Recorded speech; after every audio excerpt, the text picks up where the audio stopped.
Bismillahirrahmanirrahim. Assalamualaikum warahmatullahi wabarakatuh. Alhamdulillahi rabbil alamin. Wassalatu wassalamu ala ashrafil anbiya'i wal mursalin. Nabiyyina Muhammadin wa ala alihi wa sahbihi ajma'in. Wa man tabi'ahum bi ihsanin ila yaumiddin. Amma ba'du. Ikhwatal iman, kaum muslimin dan muslimat, para pemirsa rahimakumullah, yang semoga senantiasa dalam lindungan Allah Subhanahu wa taala. Alhamdulillah, puji dan syukur senantiasa kita haturkan kehadirat Allah Tabaraka wa taala yang sampai detik ini kita masih diberi kesempatan oleh Allah Subhanahu wa taala untuk berubudiyah, untuk mempersiapkan bekal menuju Allah Subhanahu wa taala. Kita memohon kepada Allah semoga kemudahan, pertolongan, taufik dan hidayah senantiasa dicurahkan kepada kita semua. Allahumma amin. Sungguh, kalau kita berbicara tentang nikmat, terutama nikmat Islam, nikmat iman, nikmat kegembiraan terhadap karunia, hidayah, terhadap petunjuk, sungguh pembicaraan yang sulit untuk diungkapkan, yang sulit untuk dituliskan, karena apapun ungkapan dan untaian kalimat yang ingin kita sampaikan untuk mengungkapkan kegembiraan kita dengan Islam, kemuliaan kita dengan Islam ini, sungguh semua hal itu sulit untuk kita lakukan. Karena apapun yang kita bicarakan di dalam agama ini, segala bentuk kemuliaan yang kita dapatkan di dalam Islam ini, semua hal itu adalah berkat dari keimanan dan hidayah terhadap Islam ini. Alhamdulillah atas segala nikmat dan karunia Allah Subhanahu wa taala. Salawat dan salam untuk Nabi yang mulia, Nabi Muhammad sallallahu alaihi wasallam. Allahumma salli ala Muhammadin wa ala ali Muhammad. Mudah-mudahan kita umat yang hidup di akhir zaman ini menjadi orang-orang yang dimuliakan oleh Allah Subhanahu wa taala, menjadi pengikut Rasul yang setia, yang teraplikasi dalam sikap perilaku keseharian kita, dalam akidah, dalam ibadah, dalam bermuamalah, dalam segala aspek kehidupan ini. Allahumma amin. Ya ikhwatal iman, para pemirsa dan juga para pendengar rahimakumullah. Pada kesempatan kali ini kita akan menjelaskan kekeliruan di dalam memahami sifat wajah bagi Allah Subhanahu wa taala. Kita akan menyingkap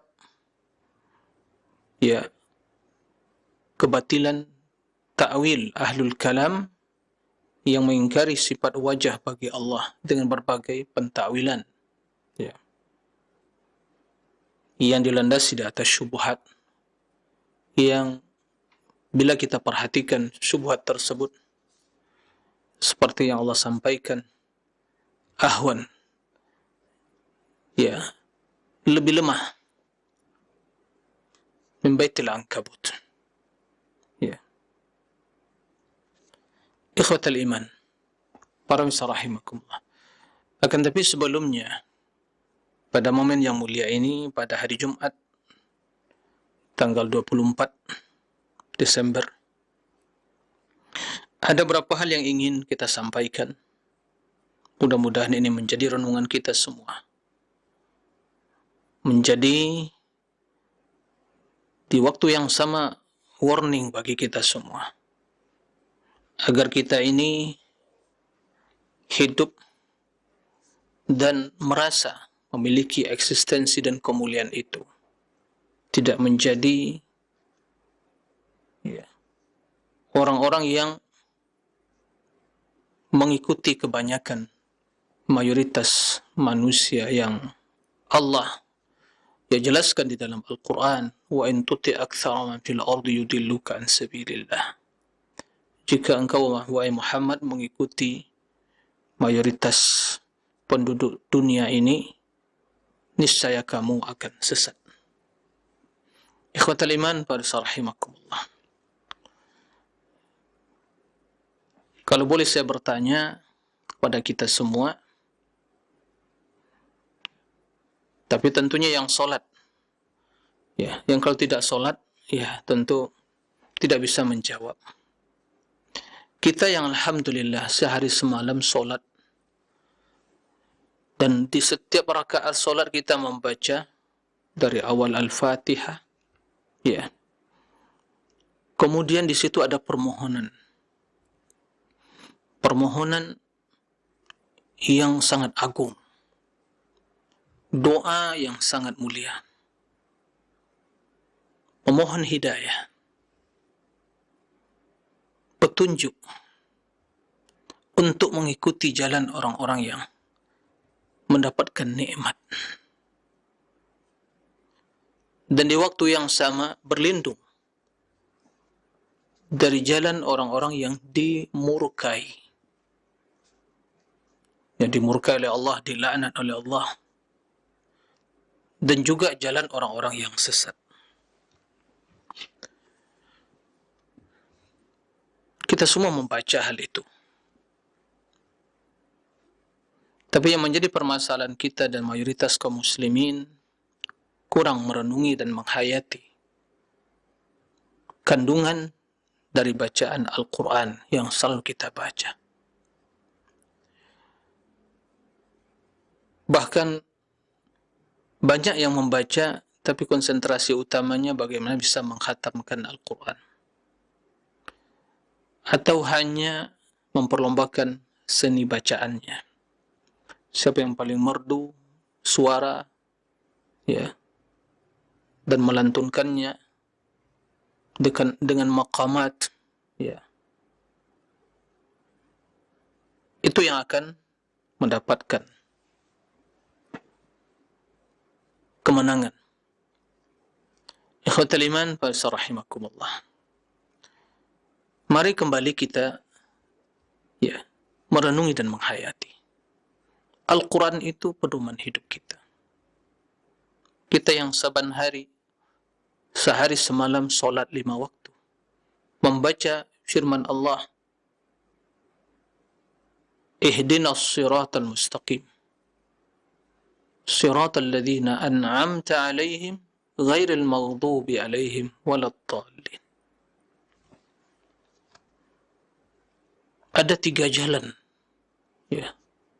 Ayat tersebut menjelaskan ada 3 jalan yang harus kita perhatikan dan kita waspadai. Jalan yang pertama, jalan orang-orang yang mendapatkan nikmat. Yang kedua, jalan orang-orang yang dimurkai, dilaknat oleh Allah. Dan yang ketiga, jalan orang-orang yang sesat. Kenapa kita harus membaca dan wajib membaca ayat itu? Siapa yang tidak membaca, maka tidak sah solatnya. Begitu pentingnya hidayah. Hidayah di atas Islam, hidayah di atas al-haq, hidayah di atas jalan Allah yang lurus, yang terang benderang, putih bersih, suci, yang dibangun di atas ilmu dan amal. Ihdinas siratal mustaqim, jalannya para nabi, jalannya para syuhada, jalannya orang-orang saleh. Wa may yuti'illaha war rasul fa ulaika ma'al ladzina an'ama Allahu 'alaihim minan nabiyyin was siddiqin wasyuhada wassalihin wa hasuna ulaika rafiqa. Barang siapa yang taat kepada Allah dan Rasulnya, mereka bersama siapa? Wa ulaika ma'alladzina an'ama Allah 'alaihim, bersama orang-orang yang telah Allah beri nikmat, telah Allah karuniakan nikmat kepada mereka, minan nabiyyin, para nabi, was-siddiqin, orang-orang yang siddiq, wasyuhada, para syuhada, was-salihin, dan orang-orang yang saleh. Wa hasuna ulaika rafiqa.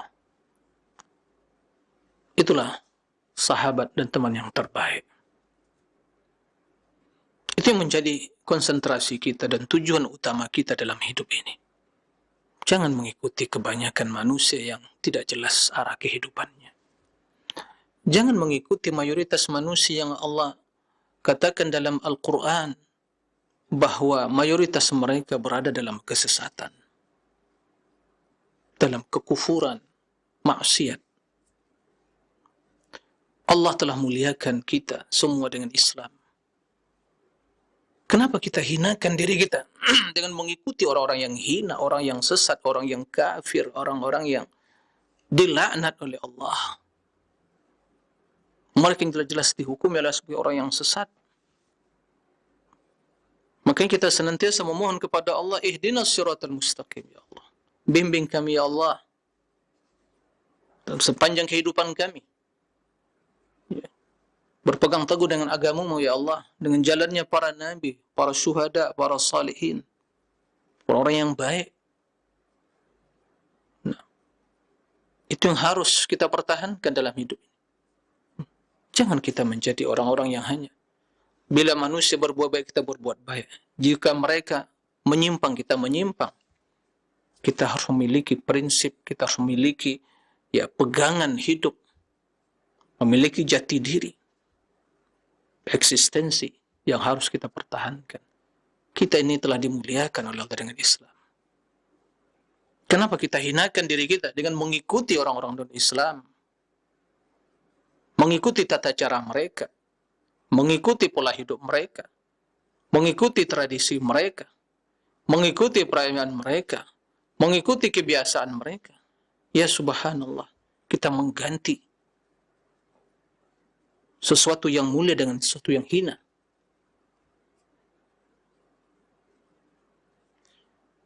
Maka tatkala kita mengucapkan ihdinas siratal mustaqim, tunjuki kami Allah kepada jalan yang lurus, konsekuensinya apa? Ya, kita tinggalkan jalan orang-orang yang dimurkai oleh Allah, yang dilaknat oleh Allah. Makanya Allah sebutkan ghairil maghdubi alaihim, bukan jalan orang-orang yang dimurkai, yang dilaknat oleh Allah, yang dimurkai oleh Allah. Siapa mereka? Kata Nabi SAW, al-Yahud, kaum Yahudi. Mereka mengenal kebenaran, tapi mendustakan, mengingkari, dilaknat oleh Allah. Mereka mengetahui kebenaran Nabi SAW, kebenaran agama Islam, tapi mereka ingkari, dilaknat oleh Allah. Maka setiap orang yang datang padanya kebenaran dengan nyata, dia mengetahui, diingkari, didustai, maka dia telah terjerumus ke pola hidup orang-orang Yahudi. Waladhdallin, bukan jalan orang yang sesat. Ya. Siapa mereka? Kata Nabi, An-Nasara, kaum Nasrani. Allah yang menyatakan dan Nabi yang menjelaskan. Mereka telah sesat. Berarti perbuatan mereka sesat, pemahaman mereka sesat, agama mereka sesat. Ya. Oleh karena itu, konsekuensinya apa? Ya, jangan mengikuti orang yang dimurkai dan orang yang sesat. Ikuti jalan orang yang selamat, para nabi, para syuhada, para salihin. Itu yang harus kita ikuti. Maka, dari ayat yang kita bacakan tadi, mewajibkan kepada setiap muslim yang mereka senantiasa solat, ya, muslim yang solat Tak kalau muslim yang hanya mungkin KTP-nya nggak sholat, ya mungkin dia tidak tahu berapa kali dia membaca, memang tidak membaca. Ya. Konsekuensi dari permohonan kita kepada Allah Subhanahu wa taala, ihdinas siratal mustaqim, tunjukilah kami kepada jalan yang lurus. Jalan orang-orang yang Engkau beri nikmat ya Allah. Engkau karuniakan nikmat kepada mereka. Bukan jalan orang yang dimurkai dan bukan jalan orang-orang yang sesat. Ini menuntut kita bahwa kita ini seorang muslim memiliki prinsip dalam hidup. Jangan ikut-ikutan. Jangan kita sampai terjerumus ke dalam apa yang telah diprediksi oleh Nabi sallallahu alaihi wasallam, la tattabi'anna sanana man kana qablakum hadwal quddati bil quddah hatta law dakhalu juhra dhabbin la dakhaltumuhu qala faman yas'al yuhnas faman. Kerana saya akan mengikuti langkah-langkah, tata cara, pola hidup, ya, orang-orang yang mendahului kalian. Sampai mereka seandainya masuk ke lubang biawak, kalian akan masuk juga. Ini warning. Bukan legalitas, tapi warning. Ia mengandung larangan dan pengharaman. Ya.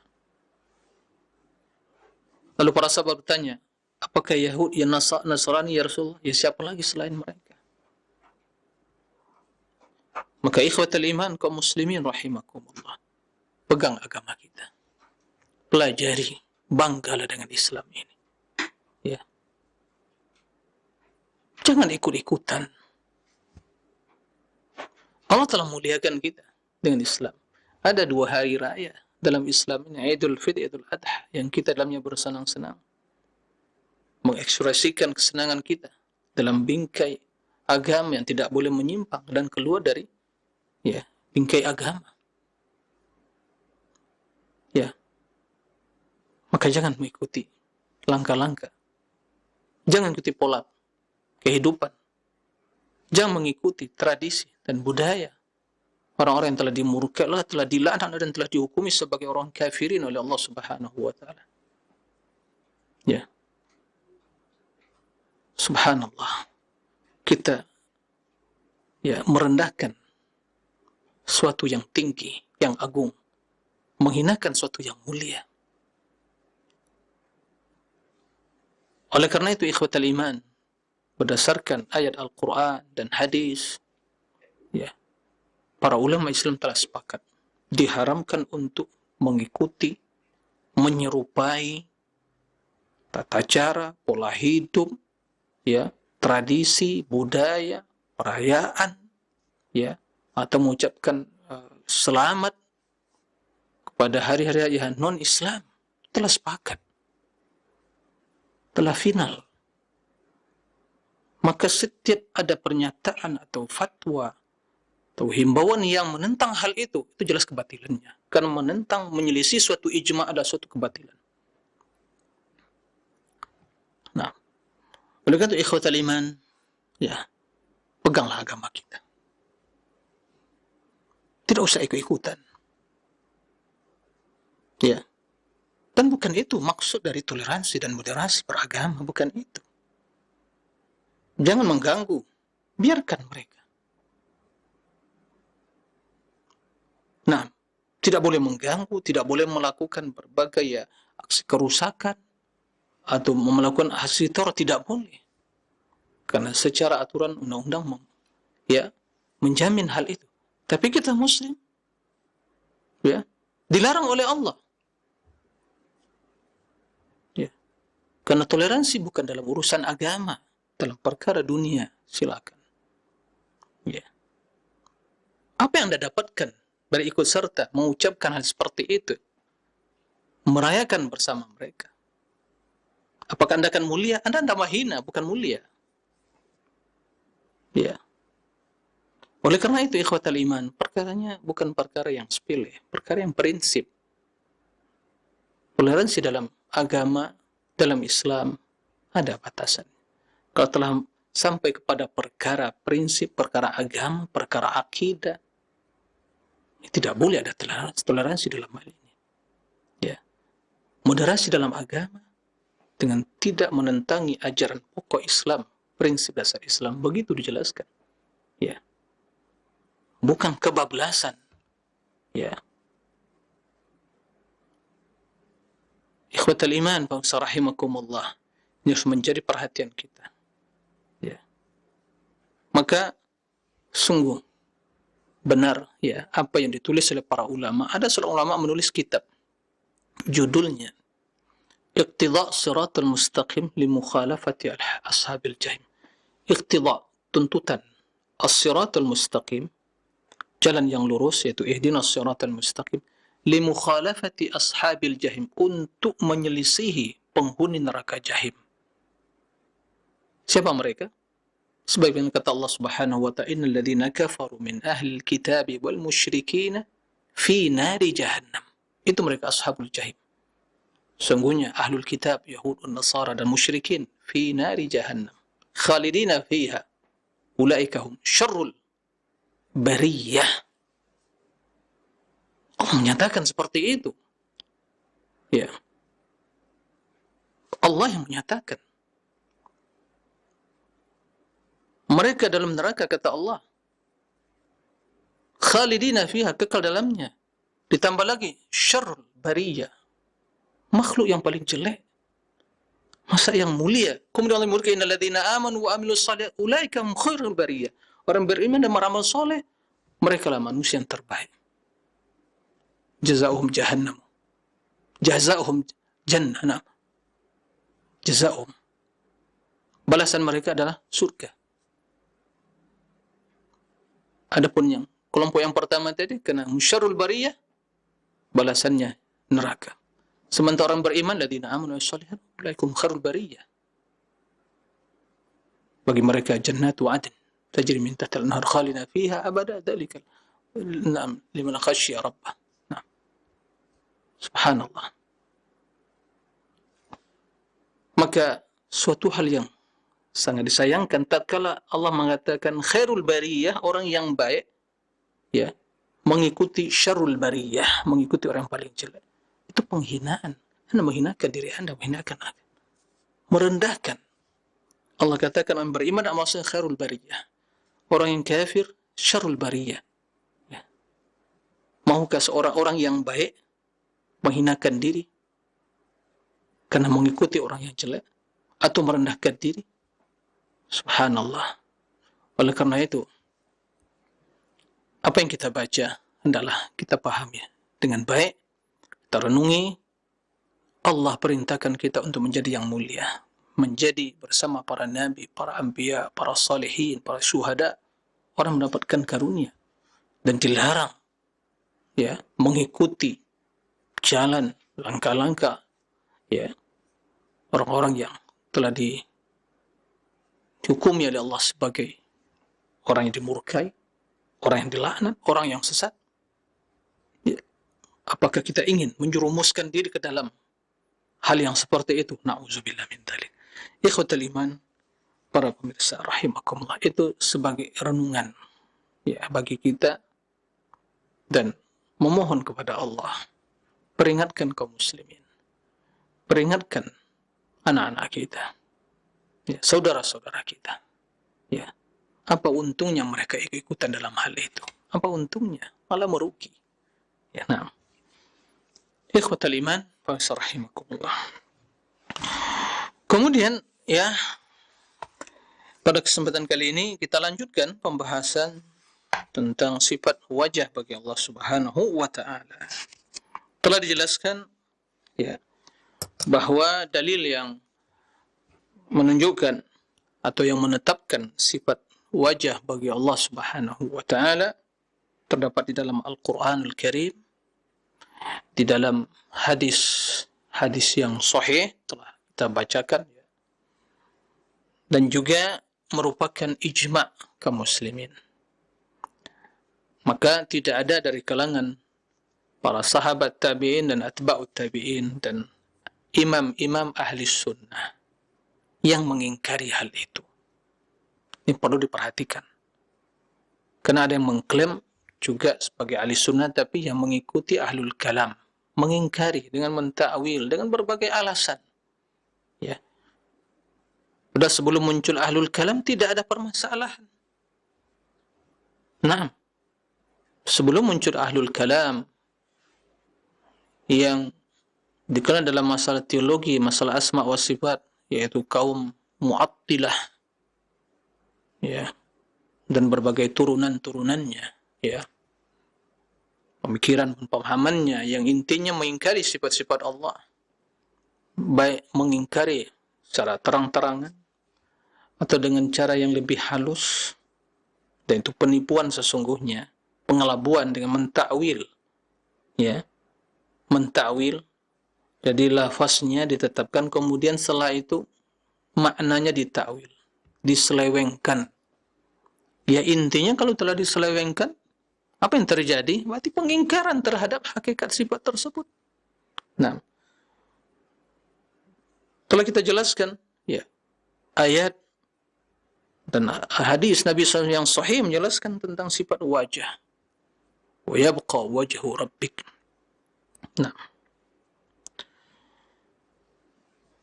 dan sungguh, ya, apa yang telah dijelaskan tersebut, ya, perkara yang sangat nyata tentunya bagi ahli sunnah. Tapi bagi mereka yang menggunakan metode ahlul kalam, kendati kita sampaikan ratusan ayat atau hadis tentang suatu sifat, mereka juga tidak akan menerima, karena prinsip dasarnya telah berbeda.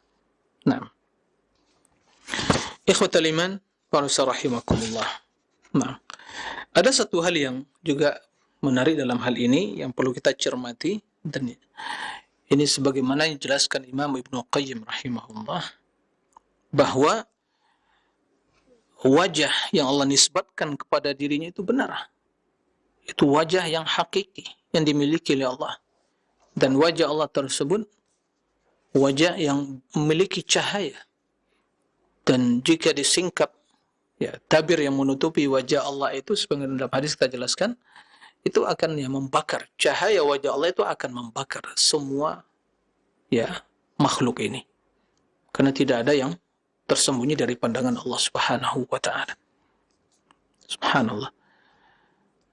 Dan dalam penetapan ayat tersebut, ya, Allah menyebutkan wa yabqa wajhu rabbika dzul jalali wal ikram. Dzu di sini itu disertai dengan huruf waw. Jadi dalam kondisi rafa. Dzu. Wa yabqa wajhu rabbika dzu. Ya, wajhu rabbik dzul jalal, wajah yang memiliki apa? Dzul jalali wal ikram. Yang keagungan dan kemuliaan.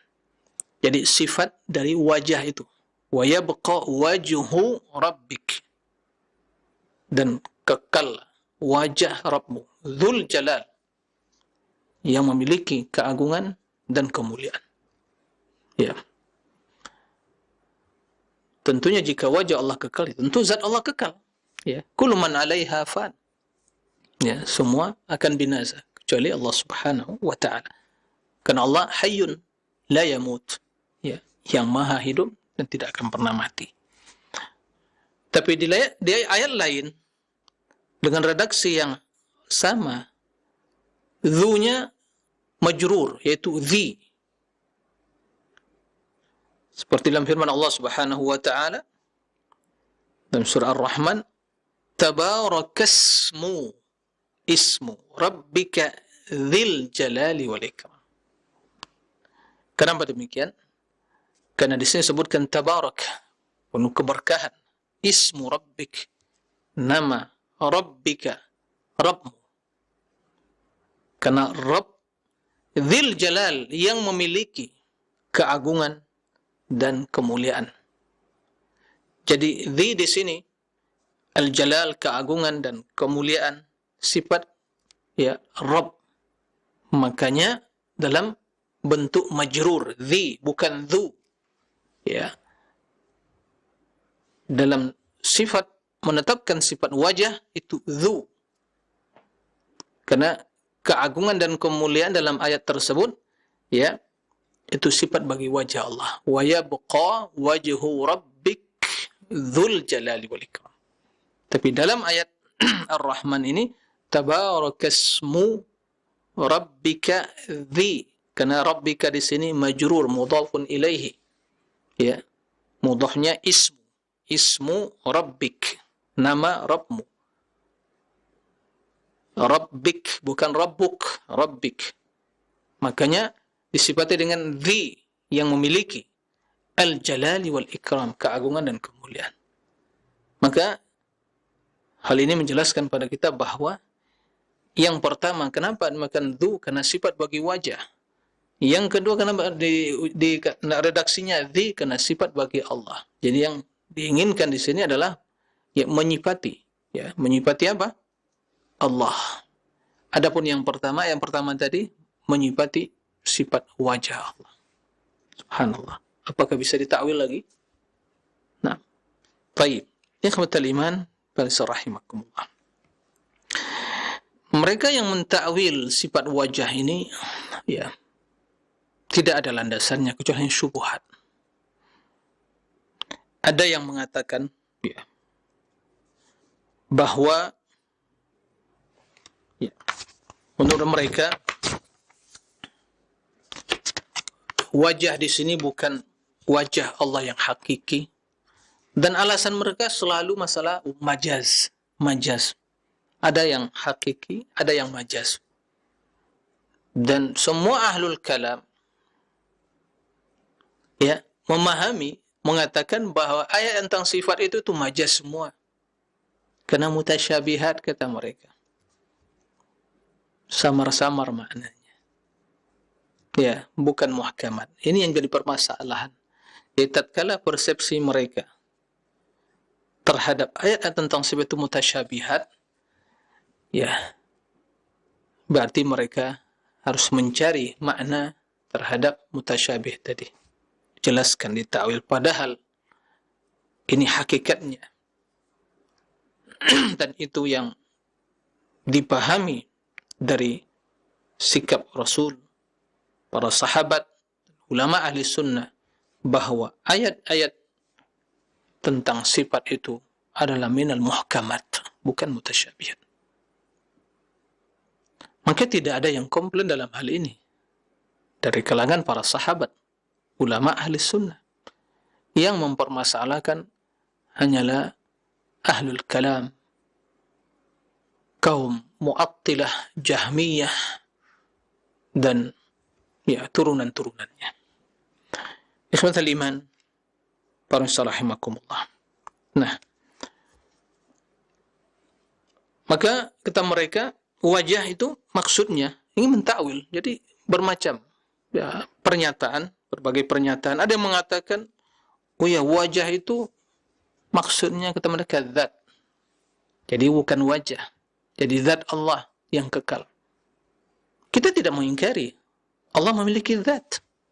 Ya. Setiap yang memiliki sifat pasti ada zatnya. Ya. Tapi tentu berbeda sesuai dengan keagungan Allah.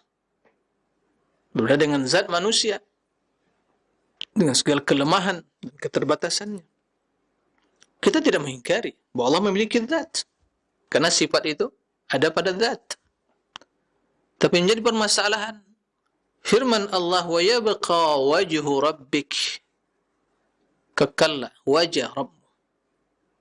Apakah wajah di sini maknanya zat? Ya.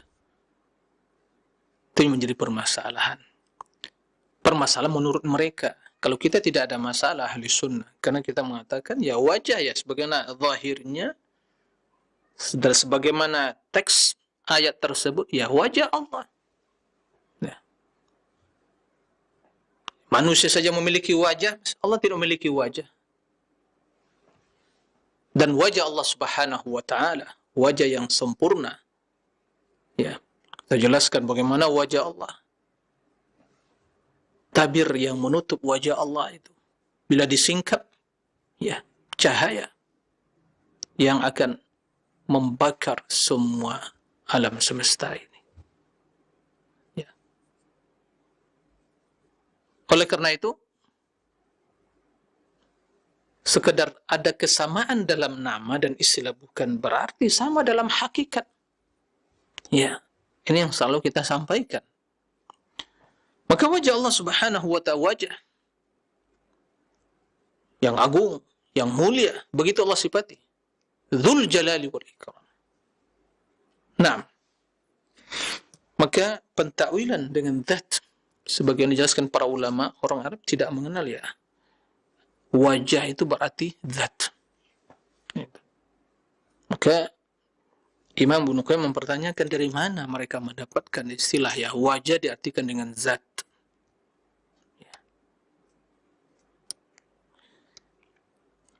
Ada lagi yang mengatakan ya bahkan memberikan pernyataan bahwa wajah, kalimat wajah, wa yabqa wajhu rabbik. Jadi kalimat wajah itu tambahan yang tidak menunjukkan pada makna. Sampai begitu ada yang mengatakan. Jadi dia mengingkari, itu tambahan yang tidak mengandung makna. Subhanallah. Apakah ada dalam Al-Quran tambahan yang tidak mengandung makna? Jadi menurut mereka, maknanya itu aslinya, kalimat itu wa yabqa rabbuk. Ya. Jadi wajah itu tambahan yang tidak menunjukkan pada makna, ya subhanallah. Apakah ada dalam Al-Quran tambahan satu huruf atau satu kata yang tidak ada arti dan makna? Nah, jadi menurut mereka wa yabqa wajhuk wa yabqa rabbuk. Jadi kekallah Rabb. Ini semua untuk apa? Mereka lakukan ingin lari dari penetapan sifat tadi. Kenapa harus lari? Ya. Karena menurut persepsi mereka, bila ditetapkan wajah hakiki, ya, lah ini akan menjerumuskan kepada tashbih. Apa itu tashbih? Menyerupai. Kok bisa demikian? Ya karena manusia memiliki wajah. Masa Allah ini wajah juga berarti sama dengan wajah manusia. Nah ini titik permasalahan. Di sini, ya, inti permasalahan tatkala mereka memiliki asumsi dan persepsi, interpretasi bahwa pemahaman mereka bahwa kalau wajah berarti wajah yang mereka lihat, manusia memiliki wajah, jadi itu yang dibayangkan mereka. Maka bila kita tetapkan wajah berarti sama dengan wajah manusia, sebagian juga tangan dengan sifat-sifat yang lain. Sementara Allah mengatakan, kata mereka, laisa kamitsli syai'. Tidak ada yang serupa dengan Allah. Yang dipegang potongan ayat itu saja. Tapi tidak diambil ayat yang sesudahnya. Allah menafikan penyerupaan, benar. Tapi Allah menetapkan di ujung ayatnya. Di ujung ayat mengatakan bahwa Sami'ul Basir. Allah Sami' maha mendengar. Basir maha melihat. Berarti ada yang dinafikan, ada yang ditetapkan. Yang dinafikan penyerupaan, yang ditetapkan sifat. Apakah ada kontradiksi? Tidak ada. Akal yang sehat memahami dengan baik. Nah, maka jelas itu suatu kebatilan ya. Tidak ada dalam Al-Quran itu ada kalimat tambahan yang tidak ada arti. Maha suci kalamullah dari pernyataan yang seperti itu. Nah, baik. Kemudian ada juga yang mentakwilnya, menyelewengkan maknanya, maksud wajah itu, kata dia, kata mereka, yaitu thawabuhu wa jaza'uh, pahala dan balasan. Jadi menurut mereka ibtigha'a wajhillah, jadi mencari pahala dan balasan Allah. Jadi bukan. Dan ini juga agar mereka yang keluar dari atau dari pemahaman yang persepsi negatif tadi, ingin mengingkari sifat wajah tadi. Kita mendapatkan Al-Quran ibtigha'a wajhillah. Kata mereka ini maksudnya bukan wajah hakiki, tapi pahala dan balasan. Ya. Dengan demikian, kita mengetahui pahala dan balasan itu adalah makhluk. Berarti, apakah ada makhluk yang ada pada diri Allah? Berarti dengan sendirinya, ya, tentu terpisah. Karena mustahil ada makhluk pada diri Allah. Berarti dengan demikian, wajah di sini terpisah dari diri Allah.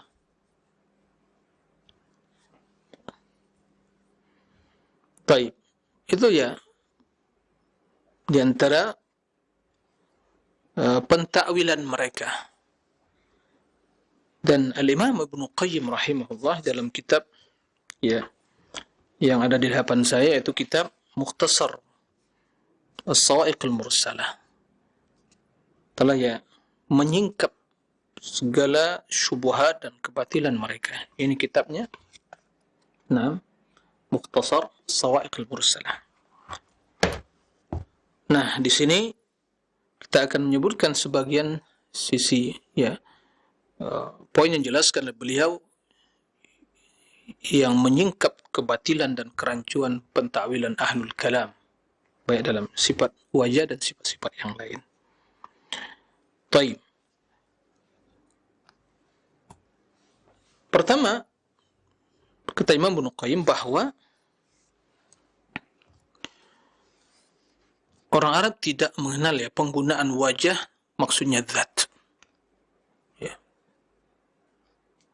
Jadi secara bahasa Arab mereka tidak mengenal penggunaan wajah itu dengan zat. Maka di sini jelaslah ya kebatilan pentakwilan mereka. Kemudian pentakwilan, adapun masalah ziyadah itu tambahan, jelas ini suatu kebatilan yang nyata. Karena tidak ada dalam Al-Quran suatu huruf atau kata tambahan yang tidak ada arti, makna. Ya. Ini pernyataan yang sungguh sangat ya berbahaya. Al-Quran semua mengandung hikmah, mengandung makna. Ya. Bahkan satu huruf pun ya itu mengandung makna yang menjelaskan akan kandungan dan hikmah dari ayat tersebut. Ya. Sebagian kita jelaskan, ala, istawa ala. Kalimat istawa dalam Al-Quran berbagai redaksi. Maka tatkala ala dihilangkan itu tambahan, berarti tidak berarti lagi makna istawa, makna tinggi lagi. Ya. Istawa. Ya. Berarti ya sama.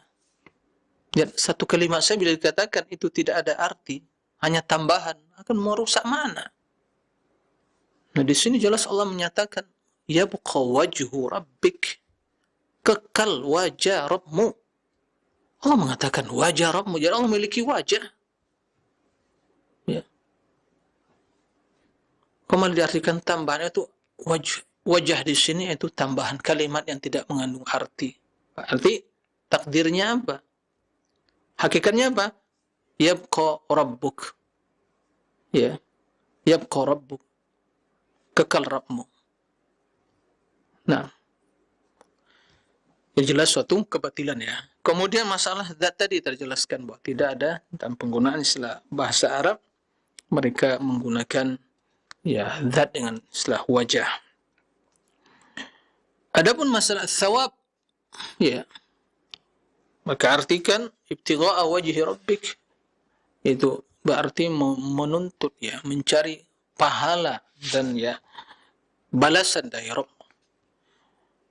Berarti sebagai yang kita jelaskan tadi, pahala dan balasan itu adalah makhluk. Ya. Bukan sifat Allah. Nah. Sehingga demikian, berarti wajah itu terpisah. Karena mustahil makhluk ada pada zat Allah yang maha azali. Ya. Dan juga maha ya abadi. Ya. Karena kita mengetahui, mustahil ada zat atau makhluk ada pada diri Allah atau Allah pada diri makhluk, mustahil. Nah, kemudian kalau kita perhatikan Rasul sallallahu alaihi wasallam ya dalam hadis telah kita bacakan berlindung kepada Allah. Berlindung dengan apa? Dengan wajah Allah Subhanahu wa taala. Perlindungan adalah ibadah. Ya. Tidak boleh berlindung dengan makhluk. Ya. Maka sebagaimana dalam ayat yang pernah kita bacakan bahwa Nabi sallallahu alaihi wasallam dalam hadis begitu mendengar firman Allah Subhanahu wa taala, "Qul huwal qadiru ala an yab'atsa 'alaikum 'adzaban min fawqikum." Katakanlah bahwa dialah Allah yang maha kuasa untuk menurunkan azab dari atas kepala kalian. Maka begitu mendengar ayat tersebut, Nabi sallallahu alaihi wasallam berlindung dengan wajah Allah. A'udzu biwajhik. Aku berlindung dengan wajahmu yang mulia. Dan sebagaimana kita maklumi, tidak boleh berlindung dengan makhluk. Ya.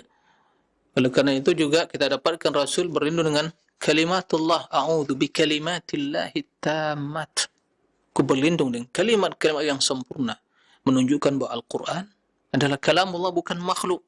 Sekiranya Al-Quran makhluk menurut kaum Jahmiyah, tentu tidak boleh berlindung dengan makhluk. Karena isti'adzah adalah ibadah.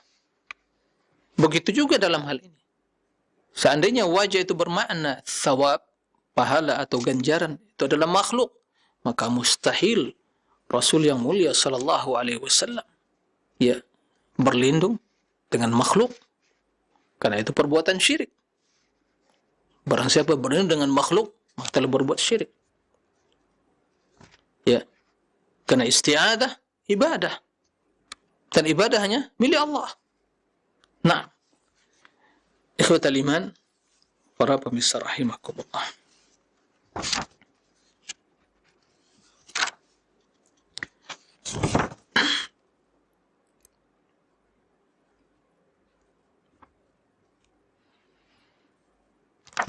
Kemudian di antara hal yang disebutkan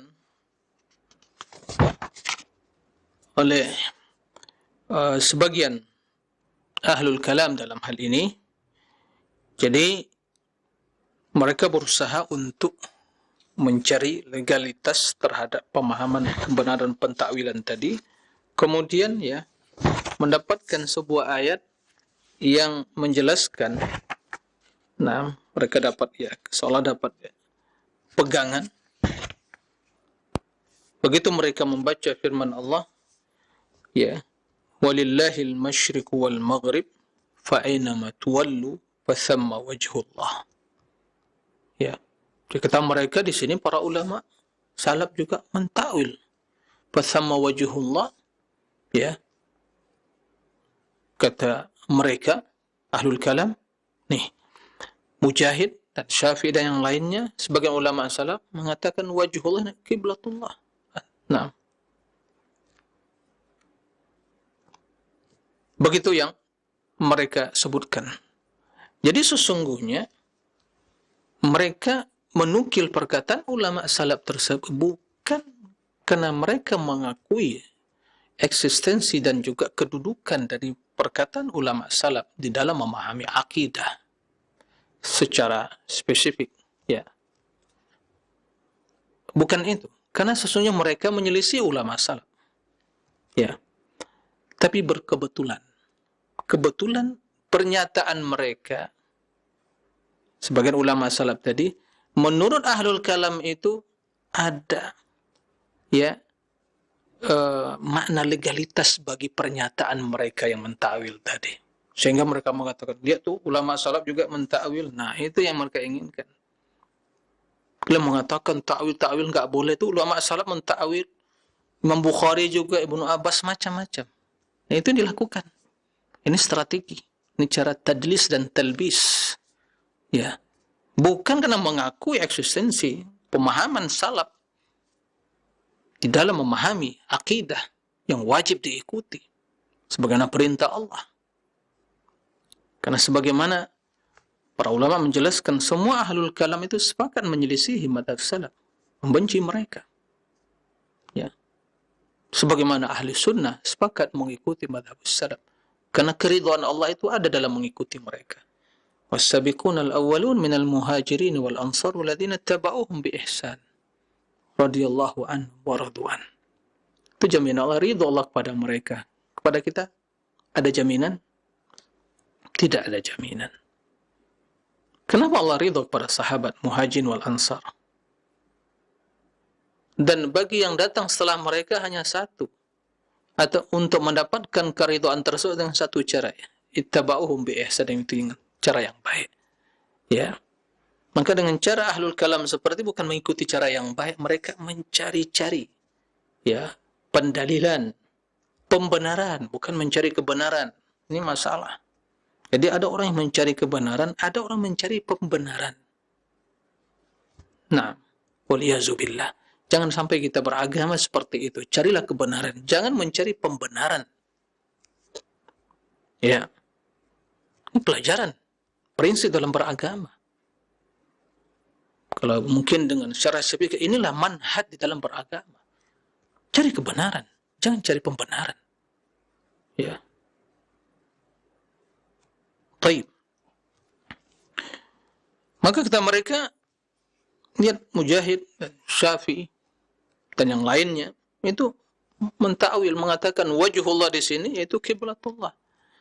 Maka dalam hal ini kita katakan Imam Mujahid, nah benar dinukilkan dari beliau seperti Imam Syafi'i. Tapi hanya dalam jelaskan oleh para ulama, dalam hal ini hanya dinukilkan dari mereka dalam satu ayat ini saja. Lihat, ibarat Imam Ibnu Qayyim itu fi mawdi'in wahid la ghair, hanya ayat ini saja. Karena memang terdapat perbedaan di kalangan para ulama salaf. Apakah ayat fa aynama tuwallu fa thamma wajhullah walillahil masyriq wal maghrib, Allah memiliki timur dan barat, kekuasaan Allah semuanya. Kemana saja kalian menghadap, maka di sanalah wajah Allah. Begitu. Redaksinya fathama wajhullah. Maka para ulama salaf terdapat sedikit perbedaan. Apakah ayat ini berbicara tentang masalah penetapan sifat atau tidak? Nah, atau tentang kekuasaan Allah. Nah, maka terdapat nukilan dari Mujahid dan Syafi'i tadi, ya, wajhullah di sini kiblatullah. Di mana saja, di mana saja, kemana saja kalian menghadap, di sana ada kiblat. Ya, kiblatullah, kiblat Allah.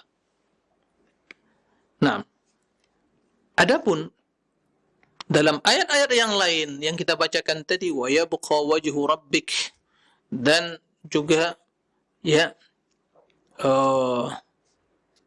ibtigha'a wajhi rabbik. Naam.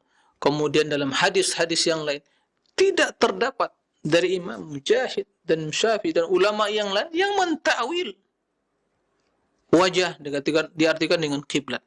Tidak terdapat. Nah, bahkan mereka menetapkan sebagaimana ditetapkan oleh ulama salaf yang lain bahwa gitu ini adalah wajah yang hakiki.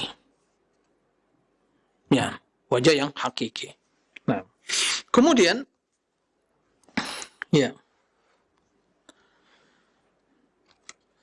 dijelaskan oleh Imam Ibnu Qayyim. Karena tidak demikian juga ya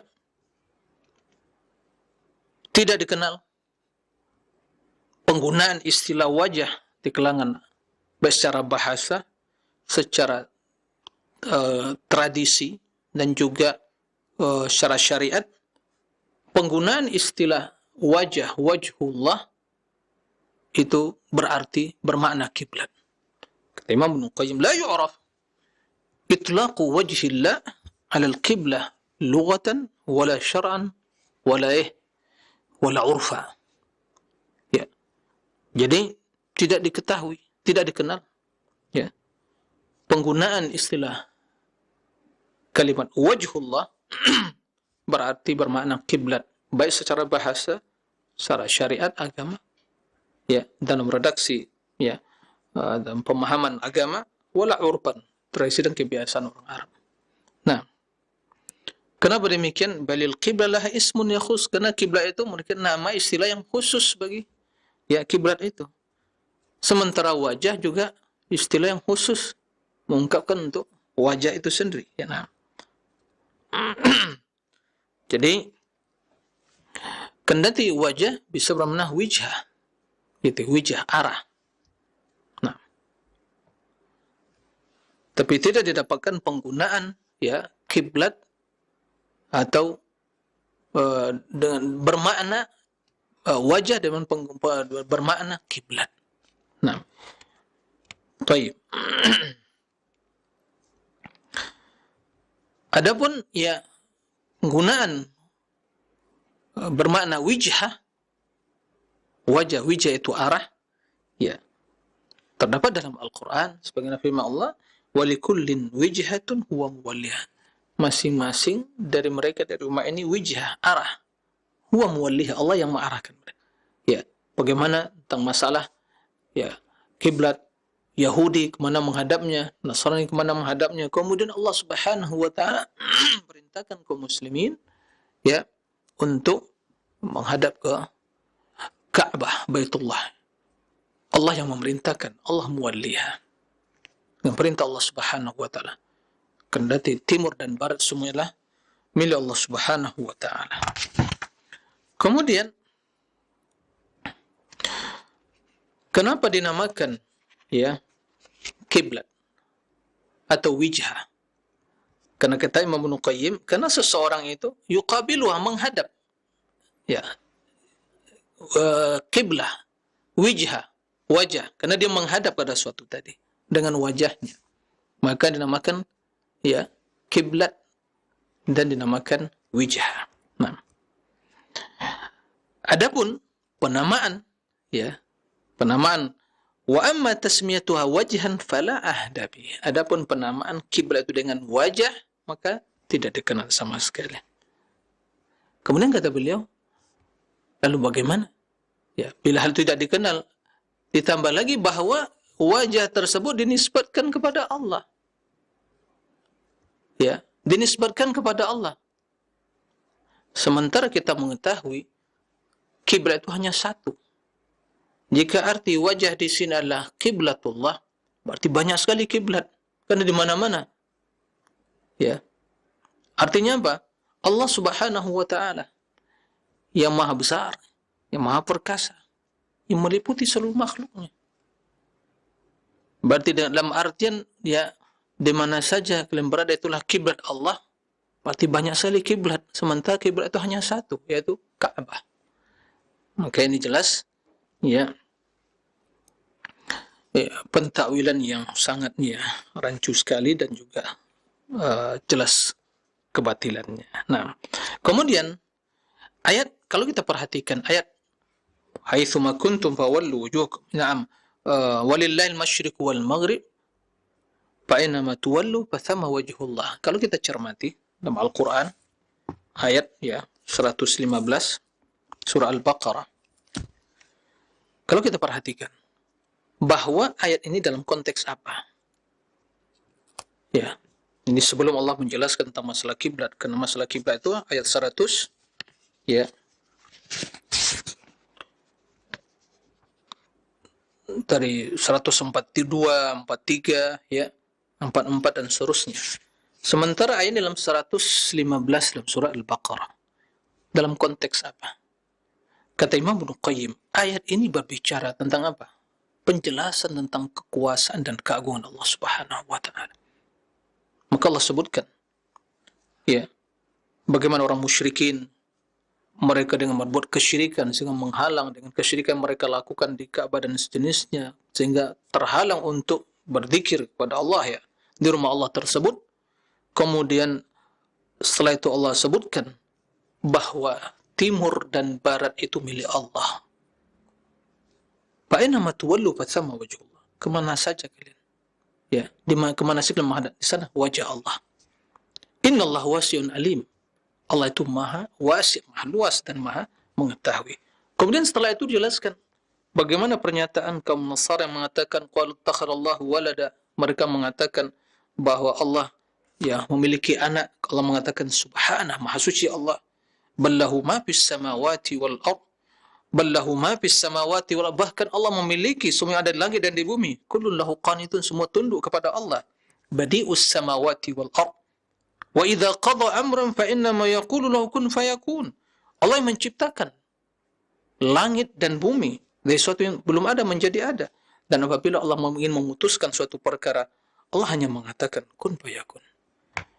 Jadi kata Imam Ibnu Qayyim, ayat ini dalam konteks penjelasan tentang kekuasaan Allah, bukan permasalahan kiblat. Maka kalau diartikan wajhullah dari kiblat tadi, ya tidak tepat. Ya, karena ayatnya dalam konteks penjelasan masalah qudratullah azza wa jalla. Nah, ini yang harus dipahami. Oleh karena itu Allah menyebutkan innallaha wasi'un alim. Nah, jadi kata Imam Ibnu Qayyim bahwa hadhihi al-ayah huwa fi bayani 'azamati Rabbi wa sa'atihi wa annahu akbar min kulli syai' wa a'zamu minhu wa annahu muhitun bil 'alamil 'ulwi was sufli. Ini dalam konteks penjelasan tentang keagungan kebesaran Allah, wa sa'atu dan luasnya Allah. Wasi'un alim, ya, yang maha luas. Dan Allah yang lebih besar, ya, maha besar dari segala sesuatu. Wa a'zam, lebih agung. Dan Allah meliputi, ya, langit dan bumi, alam di atas dan bawah, yaitu langit dan bumi. Makanya Allah menyebutkan, ya, kekuasaan Allah yang meliputi, ya, timur dan barat. Walillahil masyriq wal maghrib. Allah yang memiliki, ya, timur dan barat. Ya, menjelaskan akan kekuasaan Allah yang begitu luas. Kemudian setelah itu diakhiri dengan ayat apa? Lihat. Ayatnya diakhiri dengan dua nama Allah yang menjelaskan akan keluasan dan keagungan Allah Subhanahu wa ta'ala dan ilmu Allah yang meliputi segala sesuatu. Innallaha wasi'un alim. Sesungguhnya Allah wasi'. Ya. Tidak ada yang keluar dari kekuasaan Allah, meliputi seluruhnya. Alim, yang maha berilmu. Maka tidak ada satupun yang keluar dari Allah. Jadi konteks ayatnya bukan penetapan kiblat, tapi permasalahan keagungan Allah. Nah, bila diartikan dengan kiblat, ya tidak tepat. Ini diantara sisi, ya, poin yang disebutkan Imam Ibnu Qayyim. Masih banyak, ya, poin-poin yang lain, tapi karena waktu yang membatasi, mungkin itu yang bisa disampaikan pada kesempatan kali ini. Ya, dengan demikian jelaslah bahwa apa yang diyakini oleh ahli sunnati wal jamaah, bahwa Allah memiliki wajah yang agung, yang mulia, dan wajah Allah itu memiliki cahaya, dan cahaya tersebut bila disingkap, ya, tabir cahaya atau tabir yang menutupi wajah Allah yang memiliki cahaya tersebut, la ahraqat subhatu wajhi man taha ilaihi basar, akan membakar semua alam semesta ini. Itu di dunia. Tapi di akhirat kelak, kenikmatan yang paling lezat adalah melihat wajah Allah. Ya Rabb, muliakan kami, ya Allah, di akhirat kelak, sehingga bisa melihat wajah-Mu, ya Allah. Demikian, wallahu a'lam. Baik, Ustaz, barakallahu fikum, jazakumullahu khairan. Terima kasih atas nasihat dan jawaban serta materi yang telah disampaikan di kesempatan pagi hari ini. Semoga menambahkan ilmu kita, dan kita memohon kepada Allah untuk dimudahkan di dalam mengamalkan dan juga menyampaikan pada orang-orang terdekat, orang yang kita cintai. Silakan telepon pertama. Halo. Halo, Assalamualaikum Ustaz. Waalaikumsalam warahmatullahi wabarakatuh. Dengan Ibu siapa, di mana? Dengan Umu Abdurrahman di Tangerang, Ustaz. Silakan pertanyaannya. Ini Ustaz, apakah diperbolehkan kalau kita tidur membelakangi kiblat, Ustaz? Mohon penjelasannya, Ustaz, ya. Ya, silakan. Assalamualaikum. Waalaikumsalam warahmatullahi wabarakatuh. Silakan, Ibu. Silakan, Ustaz. Ya, nah, terima kasih kepada Umu Abdurrahman, barakallahu fiik, atas pertanyaannya. Ya, ya, secara larangan tidak ada, ya. Akan tapi sebagaimana contohkan Nabi SAW, beliau tidur sembari menghadap kiblat, kemudian berbaring di atas bagian kanan, ya, dari badannya. Jadi tangan sebelah kanan itu, ya, menempel di pipi beliau. Seperti itu. Jadi itu yang, adapun apakah itu sesuatu yang wajib, ya tidak. Tapi memang terdapat larangan, ya, tidur jangan menelungkup, kan begitu. Oleh karena itu, jika itu bisa kita lakukan, sebagian dilakukan Nabi SAW, maka itu lebih baik. Karena biasanya tidur yang seperti itu akan ya membantu kita untuk cepat bangun dan sadar begitu mungkin, bisa mungkin bangun malam ya. Tapi biasanya ya kalau tidur dengan posisi yang lain itu agak sulit gitu. Mungkin itulah hikmah kenapa Nabi sallallahu alaihi wasallam ya dengan posisi yang seperti itu. Jadi intinya tidak terdapat larangan membelakangi ya kiblat di waktu tidur. Tapi sebaiknya kita lebih baik menghadap ya posisi yang diajarkan Nabi sallallahu alaihi wasallam. Demikian wallahu a'lam. Terima kasih atas jawabannya. Selanjutnya kami buka untuk penelpon yang kedua. Silakan. Halo. Halo. Belum terhubung. Kami akan coba kembali. Silakan. Halo. Halo, assalamualaikum. Waalaikumsalam warahmatullahi wabarakatuh. Bapak dengan siapa ini di mana? Ini dengan Asep di Serang. Silakan Pak Asep pertanyaannya. Saya mau nanya dengan Pak Ustadz. Pak Ustadz, kalau misalkan sholat di rumah walaupun tepat waktu, tapi apakah ada qobliyah dan ba'diyahnya gitu? Dan yang kedua itu, kalau sholat itu nggak pakai iftitah, doa iftitah, apakah sah gitu? Sekian, terima kasih Pak Ustadz atas waktunya. Assalamualaikum. Waalaikumsalam warahmatullahi wabarakatuh. Silakan Ustaz. Ya, terima kasih kepada Pak Asep barakallahu fiik atas pertanyaannya. Beliau bertanya tentang sholat di rumah. Apakah ada qabliyah dan ba'diyahnya? Sebelum dijawab, kenapa sholat di rumah?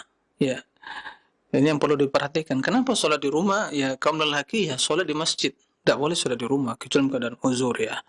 Kemudian sakit, ya kondisi yang tidak memungkinkan dia datang. Selama bisa mendengar azan, ya, dan dia sehat, maka harus datangi. Bahkan, ya ini wajib ya, wajib mendatangi masjid. Bahkan sebagaimana kita, insyaallah para pemirsa ketahui, bagaimana seorang yang buta datang pada Nabi meminta keringanan, uzur untuk tidak hadir sholat berjamaah. Pertama, rumahnya jauh, kemudian tidak ada yang mendampingi atau membimbing dia, menemani dia untuk datang. Dia buta. Kemudian jalan juga tidak seperti sekarang ya. Bagaimana dulu jalan untuk ke masjid? Kata Nabi ya, pertamanya ada dispensasi, kemudian ternyata datang wahyu, diralat hukum itu. Nabi bertanya kepadanya atas ma'un nida, apakah engkau menjawab? Apakah engkau mendengar azan? Nah, dia menjawab, na'am, saya mendengar azan. Ajib, la ajidu laka rukhsah. Wajib kamu mendatangi. Enggak ada dispensasi dan keringanan rukhsah bagimu. Jadi ini. Nah, sekiranya jika seorang punya uzur atau punya alasan karena sakit, dia sholat fardu di rumah dia. Tetap ada qobliyah dan ba'diyah. Tetap ada qobliyah dan ba'diyah. Ya, sesuai dengan yang 12 rakaat atau 10 rakaat yang dijelaskan dalam hadis tersebut. Ada qobliyah dan ba'diyahnya. Nah, kemudian masalah tadi doa istiftah, yaitu masalah hal yang sunnah ya. Jika itu tidak dibaca, sholatnya sah. Tapi kalau Al-Fatihah tidak dibaca, tidak sah sholatnya. Jadi, karena tidak demikian tentu seseorang ya berusaha untuk menyempurnakan sholat. Karena sholat ibadah yang paling utama. Ya, setelah syahadatin tidak ada ibadah yang paling utama dari sholat. Ya. Dan Nabi perintahkan kita untuk apa? Shollu kama ra'aitumuni usalli. Sholatlah kalian sebagaimana kalian melihat saya sholat. Makanya Rasul, para sahabat ya di waktu mereka bersama Nabi dipantau itu, perhatikan bagaimana gerak-gerik Nabi. Ya, diperhatikan rukuknya bagaimana, sujudnya, apa yang dibaca. Nah, begitu mereka sangat ya antusias sekali untuk memperhatikan, ingin meneladani Nabi sholat. Nah, seperti beliau sholat. Nah, sekarang kita ini Allah musta'an ya Rabb. Ya, gak tahu bagaimana sholat kita ya. Sholat turun-temurun, tradisi, subhanallah, turun-temurun begitu, nggak ada perkembangan. Ya, bahkan sebagian dalam sholat lakukan hal-hal yang tidak ada sunnahnya, tidak ada. Ya, Nabi mengatakan sallu kama ra'aitumuni usalli. Nah, di antara yang dibaca Nabi istiftah, maka kita mendapatkan riwayat tentang bagaimana ya sigat istiftah tadi. Maka disempurnakan. Ya, apalagi salat wajib. Ya, apalagi salat wajib. Ya, wajib ini yang paling utama. Jangan kita semangat salat tahajudnya, Masya Allah dibaca lengkap istiftahnya, salat wajib nggak dibaca. Kebalik. Ya, kendati secara hukum ya masih sah. Tapi yang disempurnakan lebih utama solat fardunya. Ini termasuk mana ya kekhusyukan tadi itu ya bagaimana kita menyempurnakan bacaan-bacaan tadi. Jadi ya disempurnakan. Pak Asep ya disempurnakan, begitu juga kaum muslimin, para pemirsa yang lainnya disempurnakan dan baca. Kecuali dalam salat sunat mungkin kita sedikit ada ya agak tergesa-gesa begitu ya, dan harus ya dengan kondisi keadaan yang mungkin tidak bisa berlama-lama ya, itu kondisi ya, kondisional. Tapi jangan menjadi sebuah kebiasaan dan tradisi kita atau kebiasaan dalam sholat ingin cepat selesai. Enggak. Dalam sholat itu kita merasakan ketenangan, ketentraman. Makanya Nabi SAW bedanya Nabi dengan kita. Nabi kalau ada dirundung rasa kurang apa nyaman, ya kegundaan, itu kemana perginya Nabi? Ke kafe atau pergi kemana ya gitu bertamasya, enggak, salat beliau. Ya, waju'ilat qurratu aini fi shalah. Allah, ketenangan batinku, ketenteraman jiwaku itu ada dalam salat. Makanya begitu iza hazabal anfaza faza ila shalah, apabila beliau merasakan sesuatu dalam hidup dirinya, kegundaan, kebimbangan dan ya hal ya sedikit yang mengganggu pikiran beliau dan ketenangan hatinya, beliau pergi salat. Maka kata beliau kepada Bilal, ya Bilal, arihna bis salat. Arihna itu apa? Tanamkan dalam diri kami ketenangan, munculkan ketenangan, kegembiraan pagi dengan salat. Berbeda dengan kita, arihna minas salah, bebaskan kami dari salat. Na'udzubillah, maka banyak tidak salat. Waliyazubillah. Kalau urusan masalah tradisi budaya mau cepat banget. Bahkan juga kebablasan waktu sholat, dikumandangkan azan karena urusan sebuah tradisi dan budaya, kebablasan sholatnya. Tapi begitu Allahu Akbar, nggak ada yang datang ke masjid. Mungkin rumahnya tetangga dengan masjid. Ada apa ini? Apa yang kita cari? Inikah Islam yang ingin kita persembahkan, yang kita tampakkan, menjadikan bekal kita menghadap Allah? Na'udzubillah min dzalik. Ya. Na'udzubillah min dzalik. Karena itu masalah salat. Salat ya jemaah, salat kaum muslimin. Ya. Salat tidak ada arti kebaikan hidup dan tidak salat itu, ya kan? Maka hati-hati. Nah, ini yang paling utama. Yang pertama akan dihisab nanti salat. Jika baik ya, insyaallah amalan yang lain ikut menjadi baik. Jika tidak baik, tidak ada arti yang lainnya. Nah, waliyazubillah. Nah, demikian, wallahu a'lam. Barakallahu fikum. Pertanyaan selanjutnya kami bacakan dari pesan singkat dari Abdullah di Bogor.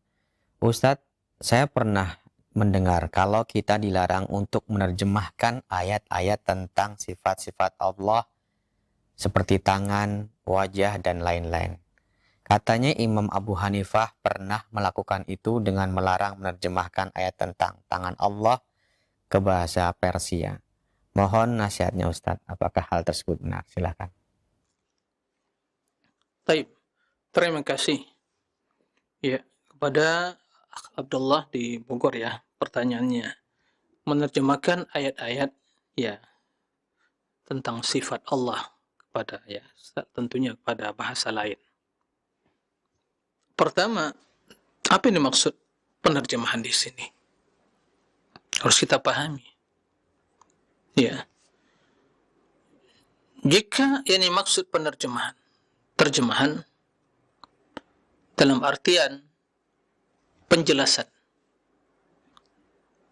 Karena secara otomatis begitu diterjemahkan, maka seorang akan menjelaskan maksudnya dengan ini bahasa Arabnya, yadullah. Ya, yadullah. Dalam bahasa kita Indonesia, yad kita memahami terjemahannya tangan. Dalam bahasa Inggris lain lagi, hand, kan begitu. Ya, dalam bahasa mungkin Persia dan yang lainnya, bahasa mungkin Urdu dan yang lainnya, masing-masing memiliki arti. Karena itu bahasa yang mereka gunakan dalam berkomunikasi. Mereka, karena ada tangan, ada wajah, ada kaki, ada mata, kita memahami. Ya. Nah, dan bahasa Arab, Al-Quran turunkan dalam bahasa Arab di dalam penjelasan tentang sifat-sifat Allah Subhanahu wa taala. Allah Subhanahu wa taala ya, menurunkan Al-Quran dengan bahasa Arab, dan di situ penjelasan tentang nama-nama dan sifat-sifatnya dengan bahasa bilisanin Arabin mubin, sehingga diketahui maknanya, diketahui isi kandungannya. Karena kalau jika diturunkan dengan bahasa yang tidak diketahui, malah membingungkan. Mustahil perkataan Allah menjadi sebab kebingungan, ya kan? Mustahil. Maka bilisan Arabin mubin. Nah, tidak semua yang bisa memahami bahasa Arab, dari non-Arab. Maka disinilah fungsinya ada pensyarahan. Mungkin kalau diartikan penerjemahan. Nah, sebatas penerjemahan, tapi bukan secara, kalau penerjemahan yang dimaksud menterjemahkan secara harfiah, ya, secara harfiah, maka tidak akan mungkin. Karena bahasa kita sangat miskin. Selain bahasa itu bahasa yang sangat miskin, tidak mampu secara menyeluruh, secara utuh, ya, mengungkapkan kandungan makna dari Al-Quran itu. Tapi sebagian makna. Maka seperti terjemahan bersemayam, istawa alal arsh. Kan begitu terjemah bersemayam. Ya. Maka penerjemahan yang sangat sempit, bersemayam. Tapi bila kita kembali kepada isi istawa alal arsh, ya, dan kita jelaskan maknanya, di situ akan tampak bagaimana hikmah dan ijazul Quran tadi. Begitu. Ada kalimat yang alhamdulillah sepadan gitu ya. Wajah, ya. Wajhun, wajhun. Dan menjadi istilah. Jadi, wajah. Jadi tidak perlu terjemahan lagi. Nah, wajah, bahasa kita wajah. Ya. Begitu ya. Kiblat, kiblat. Solat, solat. Tidak perlu terjemahan lagi. Udah. Yang perlu penjelasan. Nah, kalau tangan ya yadun. Kalau ain ya mata. Sekedar menerjemahkan hal itu. Dan untuk menjelaskan kepada masyarakat, kepada kaum muslimin, ya, maksud dari Al-Quran tersebut tidak ada masalah. Ini termasuk bagian penafsiran. Ya, masuk bagian penafsiran makna, penjelasan dengan menetapkan. Ya, yadun jangan ditakwil. Jangan ditakwil dengan kekuasaan, wajah jangan ditakwil dengan ya zat atau pahalan. Jadi dijelaskan. Nah, sebatas masalah hal demikian tidak ada masalah. Yang dimaksud larangan beriman tadi itu secara, kadang kita melihat ya, secara harfiah ditulis dengan bahasa Latin. Bahasa Latin, alhamdulillah. Itu bahasa Latin. Ini sangat berbahaya. Karena bagaimana membedakan ha dengan ha? Coba. Nah, maka ini yang dilarang oleh para ulama, menerjemahkan dengan cara seperti itu. Adapun penerjemahan dalam artian menafsirkan, menjelaskan maknanya, ya, ada kalimat-kalimat yang tidak perlu ditafsirkan. Ada hal yang perlu ditafsirkan, dijelaskan. Maka muncul yang namanya tafsir.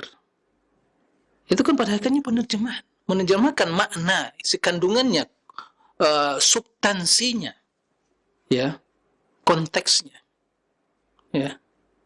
Maka tidak ada masalah seperti itu. Itu masa ya tafsirul Quran.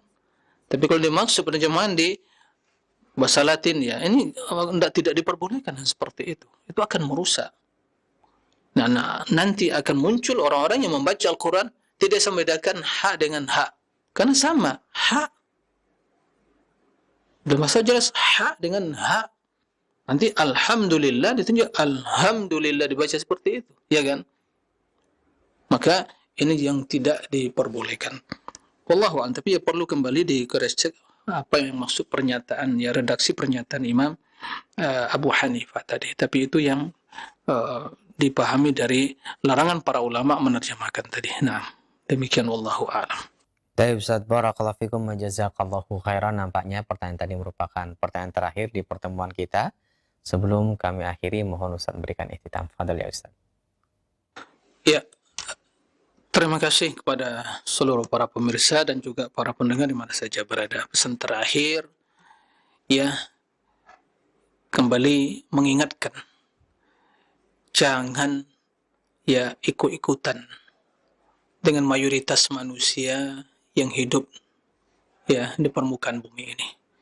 Kita memiliki suatu yang mulia yang dengannya kita menjadi mulia. Islam. Jangan hinakan diri kita dengan mengikuti orang yang hina dan dihinakan oleh Allah. Ya. Pegang Islam. Dan jangan mengganggu, jangan merusak, jangan menzolimi. Tapi jangan korbankan prinsip dan akidah Anda dengan alasan toleransi dan ya yang namanya moderasi. Tidak. Kita bertoleransi, tapi tidak boleh mengorbankan prinsip. Karena juga tidak ada manfaatnya bagi kita dan bagi mereka. Ya. Bahkan kehinaan bagi kita. Karena telah menghinakan diri kita mengikuti orang-orang yang hina dan dimurkai oleh Allah. Maka jangan ikut-ikutan. Jangan ikut-ikutan. Jangan ikut yang menyebarkan atribut-atribut mereka. Memberikan salam ini, selamat ini, seterusnya. Jangan. Apa yang kita berikan? Keselamatan. Keselamatan atas kekufuran. Keselamatan atas bid'ah yang haram. Suatu yang haram, maksiat dan dosa. Dan di situ kekufuran kepada Allah. Menentang Allah itu selamat. Waliyazubillah. Bukan selamat, itu celaka itu. Ya. Makanya, hati-hati. Ini masalah agama kita.